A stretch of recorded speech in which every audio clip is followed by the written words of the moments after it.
for more, let's get reaction from London. Nicholas Michelson is a reader in international relations at King's College London. Thank you for speaking with us here on France 24. Thank you very much for having me on.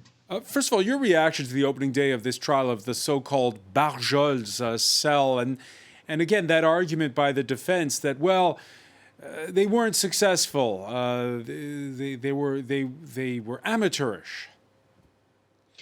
So, well, look, I think there's a number of ways to look at this group, the Barjol or Crazies. I mean, to start with, it's not clear that they had a hugely coherent and competent organization. They had principally a Facebook group and some meetings. But this doesn't mean they're not representative of something concerning. The question, of course, in the trial is whether the prosecution can sustain the claim that this was some form of organized conspiracy. And I suspect this is going to be a challenge. What this represents, I think, is really an international pattern of, to some extent, self-radicalized groups, which are circulating around a set of quite established themes and ideas associated with the new right that have been, to some extent, mainstreamed by political parties. And so, what you see here is, in a sense, a microcosm of a pattern that's repeating itself all the way across Europe, whether in the Sweden Democrats, or with PiS in Poland, where you have mainstream parties producing culturally organized narratives that are, to some extent, reliant on a body of support wider within society that has much more extreme perspectives. And a consequence of this is groups like this forming. Yeah, you use the term self-radicalize, but everybody from the Christchurch mass murderer to some of the radicals we've seen over in the United States, they all seem to congregate around the same thinkers, the same radical ideology. It's not happening in a bubble. No, it certainly is not happening in the bubble, and you're quite right. I mean, internationally, you are seeing very clear common themes. In my own work, we've talked about this as reactionary internationalism, and to some extent, we are seeing a global trend. But you're right, there are key thinkers who are important, and many of those are in France, right? So key intellectual figures within this movement are sort of people like Maurice Barrès, and more recently, I mean, the key figure, of course, is Renaud Camus, for instance, who's been talked about a lot. He's contemporary, whereas you reference Barrès, who was pre-World War II. Yes, of course, but the key ideas we're seeing here have been modernized by people like Alain de Benoist and have produced a series of quite important and internationally influential discourses around the role of culture in defining national identity. And I think what we see across these movements, whether in the US or in France, amongst the Sweden Democrats, in Poland, in Fidesz, and so on, is very similar thematic ideas around how we should understand the role of the state and its relationship to the cultural identities that define it.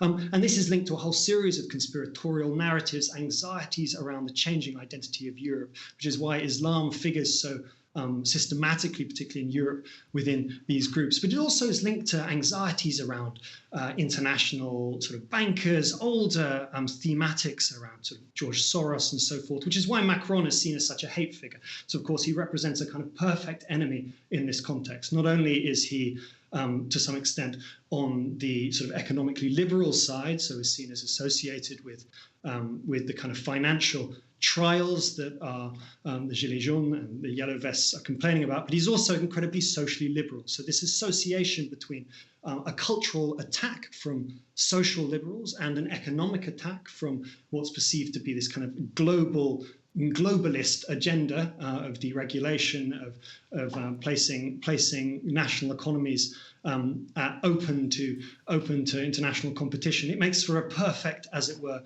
enemy in Macron. So to some extent, you see these discourses repeated everywhere, and the ideas are very common, and the themes are very common, but they play out, I think, with very specific local differences. I mean, the point made earlier about the link to the Gilets jaunes is very important, I think. There are real economic grievances at work here. Real economic grievances, and as you say, it's not just in France. Last month, there were arrests across Germany in an alleged plot to stage a nationwide coup. Let's together take a look for France 24's Focus segment, our team delved deeper into the so-called Reichsbürger movement that authorities say had as many as 23,000 followers. Here's a quick excerpt read by Nick Spicer. A dozen odd members gathered on this day in front of the Bundestag, the seat of what the Reichsbürgers consider illegitimate power. They think the German Federal Republic is a sham and Germans are stateless. The German Federal Republic belongs with the US and Britain. This parliament is just the dead appendage.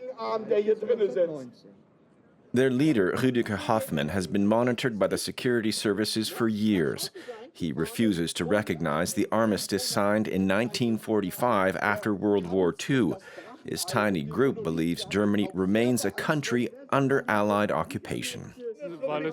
Germany is under the administration of the Allies, who still have the upper hand in the country. The Second World War isn't over. This federal republic quite simply occupies the homeland of the Germans, or rather the German tribes to whom this territory belongs. A conspiratorial mindset, sometimes delusional perhaps, but not always without danger. These are the Reichsbürgers, citizens of the Reich. A nebulous grouping, hard to define precisely, but sharing one characteristic. Its members refuse to recognize the current government in Germany, the Federal Republic. And that report in full on our website, france24.com. We're with Nicholas Michelsen, who's with us from London, academic. And it's interesting, Nicholas, because they're not fascists. They're not calling for a new order. What they want is a return to the good old days as they see it.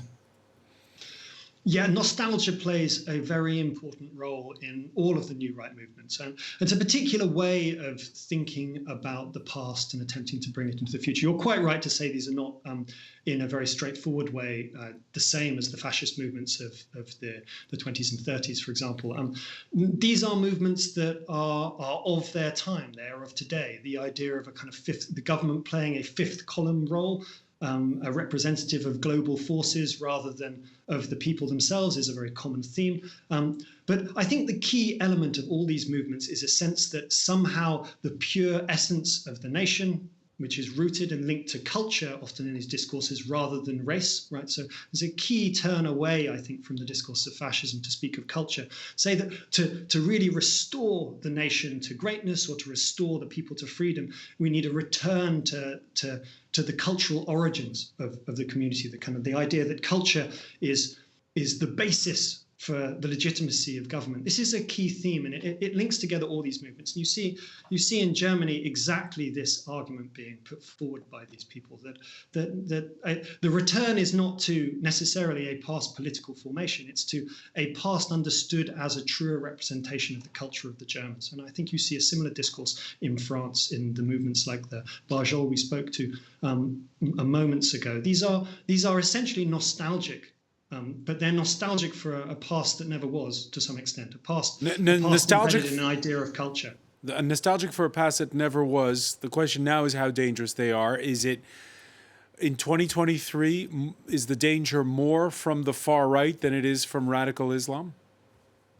I think that is something of a hostage to fortune. I think we have to look at our democracies and wonder why it is that there is such a widespread base of dissatisfaction with the way in which they're run. I think there's a combination of issues going on. I think we should be deeply concerned that there are large sections of particularly young men who find the ideas of these actors, these new right and far right actors, appealing. And it's because they reach in, I think, to a variety of now quite normalized ideas. So ideas around universities, around the news media, representing a force that does not have the interests of the nation at its heart. The idea that the doors being opened by politicians are some kind of conspiracy in which politicians are helping to transform and dilute the culture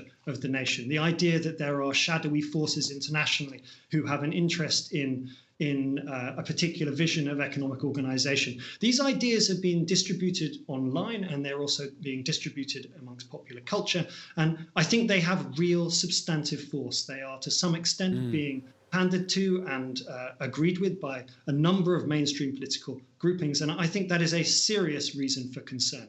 Watch those blurred lines, is what you're saying. Nicholas Michelson of King's College London, thank you so much for speaking with us here on France 24. My pleasure. Thank you very much.